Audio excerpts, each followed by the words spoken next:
But right now, let's talk to Kinsey Schofield, royal commentator, of course, extraordinaire, because Prince Harry is back in the news. He's won an award which was set up to honour a war hero, and there's quite a lot of people in America who are not very happy about it. Kinsey, a very good morning to you. Welcome. Good morning to you, Mike. I mean, yes, there are a lot of people that are unhappy about this Pat Tillman Award, to the point that there has been a petition started. You're even seeing the ESPY's own, ESPN's own Pat McAfee tearing into Prince Harry and ESPN over this award. On the Sussexes website, it says, among the esteemed recipients is Prince Harry, the Duke of Sussex, who will be honored with the Pat Tillman Award for service. This accolade celebrates individuals in the sports world who have made significant contributions to others, echoing the legacy of former NFL player and U.S. Army Ranger Pat Tillman. Well, this announcement did not impress one of the strongest and bravest women in the United States, Pat Tillman's mother. Wow. Mary Tillman told the Daily Mail, I am shocked as to why they would select such a controversial and divisive individual to receive the award. And she says there are other people that are more deserving, that could utilize this platform to create wonderful opportunities for themselves. She feels like Prince Harry is privileged and that ESPN made a mistake here, Mike. I mean, it just goes to show you, doesn't it, that all of those weeks and months and probably years now of sort of kowtowing to the virtue signalling kind of front that they've been doing, Harry and Meghan, in America in particular, going to all these award shows, you know, offering themselves up as, confessors of whatever it is that they do, helping people, service, as she likes to call it. It's all gone wrong, hasn't it? Well, look, that's a great point that I think we should make. For context, Pat Tillman was a professional NFL player who played for the Arizona Cardinals back when I lived there. I mean, he shocked the sports community when he gave up millions of dollars as a football player to enlist in the Army. He was allegedly inspired to join after the September 11th terrorist attacks.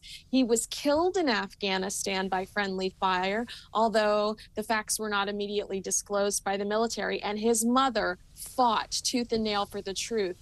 And, in his death and the circumstances around it drew a significant amount of media attention. But this was a man that truly lived a life of service, which is what Harry and Meghan promised us when they left the British royal family. In contrast, Harry left a life of service to chase fame, to chase money in Hollywood. So a lot of people are having a hard time putting these two men in the same category. Right. And this is despite the fact that Harry kind of always hangs on to the whole Invictus Games thing and says, I do all this stuff for veterans. We know in this country an awful lot of those who served with Harry have kind of disowned him because of the way he's behaved, because you can't do what he does and do what he did and write the things in his book that he wrote, where people won't go, well, you've kind of let the side down here, haven't you? Right. I mean, I think that the Invictus Games is an incredible cause, but it's a cause, if we're going to be honest, that was created under the royal family umbrella. This is not Prince Harry's and Prince Harry's alone. And ESPN employee Pat McAfee on his show, they described this nomination as probably the most embarrassing thing they've seen in their entire lives. ESPN employees, the ESPYs are a part of ESPN, and McAfee questioned whether the ESPY Awards Committee even did their due diligence in their candidate search in the first place. They felt like any criticism, they said, that Prince Harry receives, he should expect that it would be coming based on his actions over the last few years. Well, there's now a petition circulating, I understand, to try and, remove Harry's name from this award. And one of the people who signed the petition said he publicly disrespected his family, ran away from service to his country as a royal. He is unworthy of this award.